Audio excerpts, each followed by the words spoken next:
Halo, selamat. Saya lagi asik-asik ngerumpi sama Ahsan. Malah jadi mumet dengerin dia curhat soal ceweknya. Jadi merinding nih ketika denger berita ada kebocoran data pribadi. Nah, lo hacker. Tahu nggak hacker itu apa? Hacker atau peretas adalah orang yang punya skill pemrograman yang mampu menerobos sistem keamanan komputer atau jaringan komputer untuk tujuan tertentu. Seorang hacker memiliki pemahaman lanjutan advance tentang komputer, jaringan, pemrograman, atau hardware. Hacker nggak selamanya identik dengan penjahat dunia maya. Dalam dunia cyber, hacker itu sebagai sosok yang bisa meretas perangkat seperti komputer, handphone, webcam, dan router. Tindakan hacker yang merugikan pihak tertentu merupakan tindakan kriminal. Namun, pada kasus tertentu, hacker juga sosok yang bisa menguntungkan. Jadi, seorang hacker bisa merugikan dan juga bisa menguntungkan. Tergantung dari mana kita mau melihatnya, ya kan? Peretasan mengacu pada pada aktivitas yang berupaya mengakses secara ilegal perangkat digital seperti komputer, smartphone, tablet, bahkan seluruh jaringan.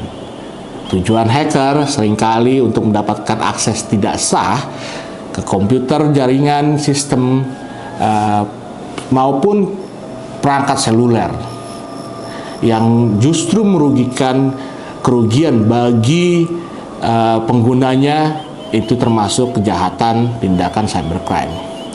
Bicara soal peretasan, sekarang lagi hangat nih sebuah peristiwa peretasan yang berujung kebocoran data pribadi. Bocoran data pribadi dapat berujung pada ancaman keamanan nasional. Terlebih lagi jika data yang diambil tersebut memiliki akses kepada kekuasaan seperti Pak Presiden Joko Widodo. Untuk itu, seluruh lembaga yang bertugas sebagai pengendali dan pemproses data harus bekerja secara maksimal. Apalagi sekarang sudah ada aturan yang tertera di rancangan Undang-Undang Perlindungan Data Pribadi. Masalah kebocoran data pribadi tidak boleh dibiarkan begitu saja. Masalah ini masalah yang serius, harus diusut tuntas dan diusut secara serius oleh lembaga penegak hukum, sehingga kebocoran data yang ada tidak digunakan untuk kepentingan untuk melawan hukum.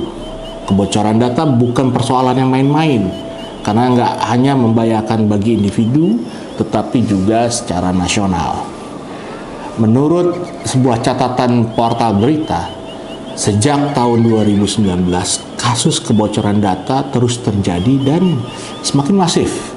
Terakhir, dugaan kebocoran data terkuak melalui forum jual beli data Bridge, dan yang diserang oleh anggota forum tersebut, ya kan, dengan username Bjorka adalah Kemenkominfo. Nah, menurut saya nih, Kemenkominfo saat ini sebagai kementerian yang paling unik tahun ini. Mereka seolah nggak tahu apa yang harus dan mau dilakukan.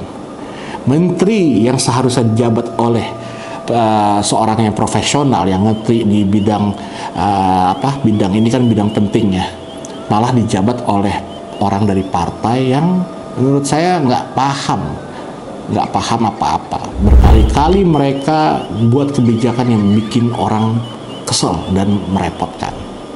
Berkali-kali pula mereka melontarkan statement yang bikin kita ngelus dada, yang bikin kita berpikir, apakah kita nih sebenarnya masih tidur apa enggak ya gitu. Ternyata ini terkait dengan sebuah berita yang memang cukup memalukan. Dari hari ke hari, pernyataan Menkominfo semakin blunder. Dia sepertinya semakin mempermalukan dirinya sendiri, yang membuktikan bahwa dia ini nggak tahu apa yang harus dilakukan sebagai seorang menteri. Nah, anggota dari forum Bridge, ya kan, mengekspos dan menjual data yang berisi 1,3 miliar nomor HP dan nomor KTP. Ini adalah hal yang memalukan pertama. Yang berikutnya, Kemenkominfo memberikan pernyataan yang menurut saya lucu. Hacker diminta kalau bisa jangan menyerang, jangan melakukan serangan cyber terhadap Indonesia, karena itu tindakan ilegal, katanya begitu. Kalau mau mencuri data dan menyebarkannya berarti sama aja menyerang masyarakat. Yang ketiga, memalukan lagi nih. Bjorka menuliskan sebuah pesan yang cukup menohok. Katanya gini, stop being an idiot. Kita tahu apa idiot yang dia maksud dan kenapa disebut idiot. Yang keempat ya, Menkominfo merespon pesan hacker tersebut. Menkominfo mengatakan bahwa dalam ruang digital kita itu menggunakan kata-kata yang tidak etis dan terpancing dengan tidak etis pula. Kita jadi mendorong ruang digital kita ini jadi kotor. Apa kita mau seperti itu? Katanya. Menkominfo lagi-lagi ya, ini gagal paham soal ini. Dia terus berupaya bicara soal moral. Kalau dengan moral nih, para hacker bisa bertobat, maka nggak akan ada lagi serangan cyber. Nggak akan lagi ada peretasan di dunia ini. Kalau Menkominfo masih nggak paham juga, silahkan mundur aja. Jangan mempermalukan wibawa negara dengan statement yang nggak jelas. Nggak usah gengsi, akuin aja gitu. Jangan sok gaya kelihatan mampu, padahal aslinya ya nggak becus, malu-maluin. Menkominfo sama sekali nggak paham akar masalahnya menurut saya. Masalahnya, proteksi keamanan cyber sangat lemah, sehingga dengan mudahnya dibobol.